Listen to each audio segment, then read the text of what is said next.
Howdy, everyone. I don't normally do these videos, but I'm gonna do one today. Um, I'm a little pissed off. Yesterday, Alabama played Georgia. We barely beat those son of a guns. I mean, it was a come behind win. We struggled the whole game. I was stressed out. That was the best game that we played all year. We haven't played anybody that was as efficient with their run game or their offense as a whole like Georgia. We haven't. All year long, we haven't played anybody worth a damn. And we finally found our match last night. I thought we were gonna get our rear ends whooped, but we came from behind and we pulled out the W. So last night after the game, I watched the press conferences with Kirby Smart and Nick Saban, and both of them were advocating for Georgia to be in the top four so that they could play in the playoffs. Um, and I'm 100% with both of them. Kirby Smart's right. Nick Saban would not want to play him again, not this year, not with that team he's got. He has put together a wholly amazing team. I mean, on defense, they're able to put pressure on their quarterback. On offense, they're able to push the ball downfield and run it when need be. I mean, they were efficient runners. I want to say they were 300 yards at the end of the first half. Maybe it was a little less than 300, but if I'm not mistaken, they were right there at that mark in the first half, and they put a bunch of points on the board. So I wake up this morning. I say I wake up this morning. I woke up this afternoon about 1, and obviously I missed the college football selection. So I jump on ESPN and I take a look to see what's going on. And lo and behold, Georgia is number 5. Georgia is number 5. Sorry, guys. Let me move that. Um, Georgia's number 5, behind Oklahoma and Notre Dame. Before I play this video, which I'm sure a lot of y'all have already played, but I kind of want to commentate what they're talking about in the video. I just want to say, any day of the week, I put Georgia against Clemson, and they probably pull out a win. There's probably a 75-80% chance they pull out a win against Clemson. Against Notre Dame, they win 100% of the time. Against Oklahoma, they win 100% of the time. Against Alabama, it's a 50-50 shot on who shows up. Well, more or less, who shows up in the second half, because Alabama did show up in the second half, and we weren't doing well in the first half. But it's a coin toss against Georgia, Alabama, and Georgia is number 5. So let's just go ahead and jump into the video, and I will just pause it as we go along and throw my 2 cents out there because I am thoroughly pissed off that Georgia's not in the top 4. Because, like I said, Georgia would whoop up on Ohio State, Oklahoma, and Notre Dame. They would win every single time. And why are they in the top? Why are they in the top 4 and they are not? Georgia's not. I'm livid. But here we go. Rob Mullins, who is the chair of the College Football Playoff Selection Committee, joins us now. Rob, we spent a lot of time since last night talking about.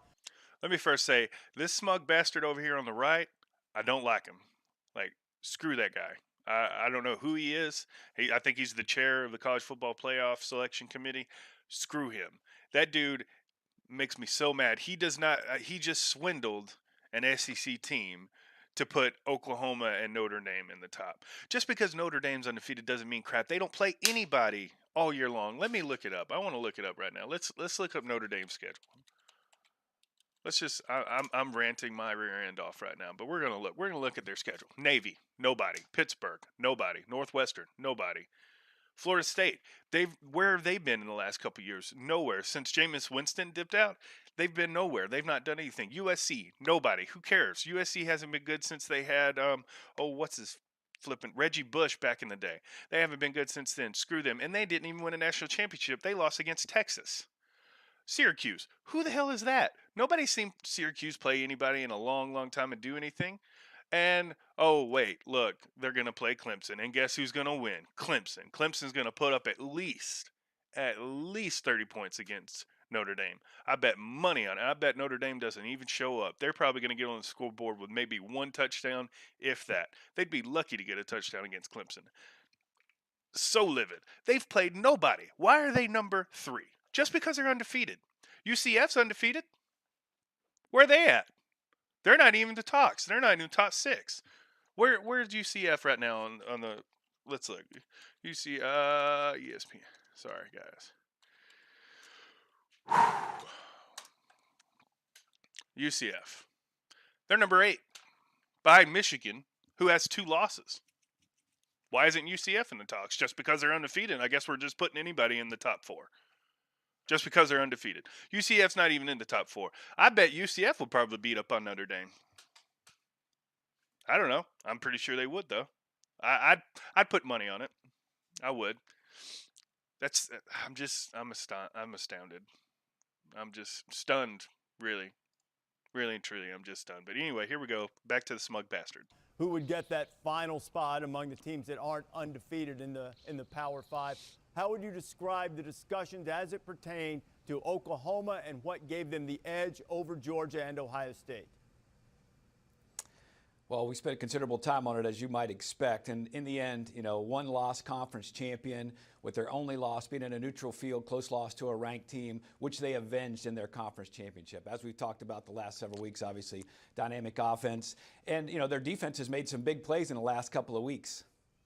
Against 2. We've had a robust discussion. I asked you this last week, and candidly, you dodged it a little bit. How do you define best? How narrow is that definition? And how much of it is based in the room on who you think would win the game if these two teams play? Because Vegas thinks it, we think it. A lot of us would pick Georgia to win these games head-to-head. What's Vegas got to do with it? Handled? Well, there's a lot of discussion, and as you might expect in the room, we're looking at full body of work. We understand the charges to get the 4 best teams, and when you're looking at all that, every bit of that matters. Eye test, data, all of that gets discussed, and I can assure you that every combination was discussed in the room. There was at least one member on every one of these combinations for 4, 5, and 6 that was represented a case for each of those teams to be 4. There was strong debate. There was even division in the room. And we went early into the morning and got back at it again after a couple hours of sleep. So how did Georgia then wind up between these 2 one-loss conference champions? Well, just as I said, every combination was vetted. Looking at their full body of work, their resume side by side. In the end, what we decided was amongst the group of 3, Oklahoma, Georgia, and Ohio State, that the committee voted that it was not, no one was unequivocally better than the other. So then we leaned on the protocol, and as we leaned on the... What protocol? What is the protocol? The college football playoff protocol.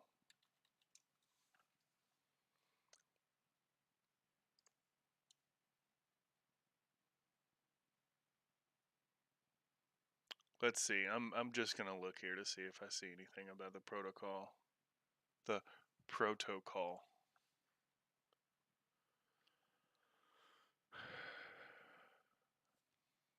Nothing.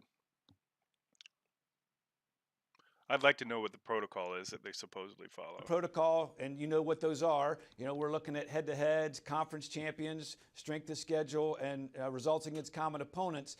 The vote came out that Oklahoma was 4, Georgia was 5, and Ohio State was 6.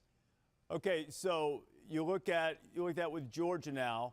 They're the one that didn't have a conference champion, but they did have the strongest strength of schedule, at least according to the metrics that I've looked at. Does that indicate that strength of schedule can trump conference championships? Well, we look at all of them. And in this instance, the conference champion, when one team wasn't unequivocally better than the other, we went to the protocol. And again, he talks about the protocol. The one-loss conference champion carried the day. The protocol means we're going to swindle the fuck out of Georgia. That's pretty much what that means. And Rob, we've talked a little bit about Notre Dame too. Was Notre Dame close to moving down? Were they unequivocally among the top 3? There was a discussion relative to all of the top 6, but absolutely Notre Dame was discussed in that 3, 4, 5 range as well. And the committee felt that they deserved, with their 12-0 record, their body of work, wins over Michigan, wins over Northwestern, win over Syracuse, balanced team, that they deserve that number 3 ranking. All right, Rob Mullins. And they're going to get Rob, wrecked by thank you for your Clemson. time all season. Look forward to seeing you during the college football playoff, and appreciate you you answering these questions for which often there are no concrete answers. None. No concrete answers. None at all. So pretty much what all that meant was we're going to fuck Georgia because we don't want 2 SEC teams in the national championship playoff or the college football playoff. My fault. That's pretty much what that means. I'm thoroughly sad right now. I love Kirby Smart. He's an amazing coach. He did amazing things to our defense while he was with Alabama and with Nick Saban. He's always worked really well with Nick Saban. So for him to go up against us with Georgia and play the way he played, my hat off to him. And I just want to put it out there for all the Georgia fans, all the football players, the school, the coaches, all the staff. I'm sorry, guys. I really am. I'm sorry that this political BS screwed you guys out of an opportunity to play for the national championship. Because I would bet right now everything that I own that Georgia, if put in the number 3 slot, would 9 times out of 10 beat Clemson and end up playing Alabama, because Alabama is going to whoop up on Oklahoma and Notre Dame without a shadow of a doubt. I'm going to go ahead and make a premonition. Not a premonition. What do they call those things? I don't even flipping know. I'm going to make I can't even think right now. I'm going to make a statement saying that Alabama is going to win the national championship. It's going to be Alabama versus Clemson for the national championship, and Alabama wins. And it's kind of sad because I think Georgia thrown in the mix would whoop up on everyone. They have a chance to beat Alabama. They have a chance to beat Alabama. They almost did it last night. And they would have a chance to beat Clemson. I believe they would beat Clemson. And Alabama's going to beat Notre Dame or Oklahoma, and that puts Alabama versus Georgia for the national championship. You guys got screwed. I feel bad for you. I know Nick Saban's probably. I can't wait to see if he pushes out a news release or a press release. But I'm sure he's probably thinking the exact same thing I'm thinking. Probably a little bit of relief now. He doesn't have to play against Georgia, and he has a straight shot for another national championship for the University of Alabama. So again, sorry, Georgia fans. Politics got you too, man. They got the best of you, and you guys got screwed, and now Alabama's going to have a boring college football playoff series for sure. Sad life, sad day. I got nothing, but out to my Roll Tide Nation. I guess we can go ahead and count another one. That's 18 national championships. Roll Tide.